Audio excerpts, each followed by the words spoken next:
Chief of defence forces Syed Asim Munir کی قیادت میں پاکستان نے نہ صرف میدان جنگ میں مارکہ حق جیتا بلکہ عالمی سفارتکاری میں بھی اہم سنگ میل عبور کیا۔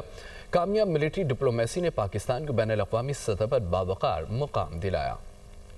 فیلڈ مارشل سید عاصم منیر کی کامیاب ملٹری ڈپلومیسی نے پاکستان کو بین الاقوامی سطح پر باوقار مقام دلایا۔ بین الاقوامی میڈیا اور عالمی رہنماؤں نے فیلڈ مارشل کی صلاحیتوں کا اعتراف کیا۔ فیلڈ مارشل نے چین، سعودی عرب، ایران اور ترکی سمیت کئی ممالک سے روابط مضبوط کیے۔ سید عاصم منیر کی عسکری قیادت، اسٹریٹجک ویژن اور غیر معمولی فیصلہ سازی کی صلاحیت نے گزشتہ برسوں میں نہ صرف خطے کی جیو اسٹریٹجک سمت پر نمایاں اثر ڈالا بلکہ عالمی سطح پر بھی ملک کی شناخت مستحکم کی۔ امریکی انتظامیہ کے ساتھ ہونے والے اعلیٰ سطح ملاقات میں صدر ڈونلڈ ٹرمپ نے فیلڈ مارشل سید عاصم منیر کی عسکری بصیرت اور فیصلہ سازی کی صلاحیتوں کو سراہا اور سید عاصم منیر کو بہترین فائٹر قرار دیا۔ ملاقات میں خطے کی بدلتی صورتحال، دفاعی روابط اور مشترکہ سیکیورٹی امور زیر بحث آئے۔ صدر ٹرمپ نے گفتگو کے دوران کہا کہ سید عاصم منیر ایک مضبوط، سمجھدار اور بہترین فائٹر ہیں۔ سید عاصم منیر کا دورہ چین حالیہ برسوں میں اہم ترین ثابت ہوا۔ اس دورے میں سیکیورٹی، دفاعی تعاون، ٹیکنالوجی اور خطے کے استحکام کے موضوعات پر بات ہوئی۔ پاک بھارت تناؤ کے دوران فوجی حکمت عملی کی تشکیل فیلڈ مارشل سید عاصم منیر کا بڑا کارنامہ رہی۔ پاک فوج نے جہاں بھارت کو منہ توڑ جواب دیا، وہیں فیلڈ مارشل کی قیادت میں فوج نے دو ٹوک واضح اور ذمہ دارانہ موقف اپنایا جو خطے میں جنگ کو پرامن طریقے سے ٹالنے میں مؤثر ثابت ہوا۔ سعودی عرب کے ساتھ دفاعی اور اقتصادی روابط کے لیے ہونے والی اہم پیش رفت میں بھی فیلڈ مارشل سید عاصم منیر کا کردار نمایاں رہا۔ دفاعی تعاون کے نئے معاہدے، مشترکہ فوجی تربیت اور سیکیورٹی ڈائیلاگ کے فروغ کو عالمی تجزیہ کار دونوں ممالک کے تعلقات میں نئی جان قرار دیتے ہیں۔ پاک افغان سرحد پر امن، خطے کے سلامتی اور بارڈر سیکیورٹی کے اہم چیلنجز کے دوران عسکری قیادت نے مضبوط اور غیر مبہم موقف اختیار کیا۔ فیلڈ مارشل سید عاصم منیر کی قیادت میں پاکستان کے داخلی امن، انسداد دہشت گردی پالیسی اور بین الاقوامی روابط کی تشکیل میں ان کی صلاحیتوں کو بنیادی اہمیت حاصل رہی۔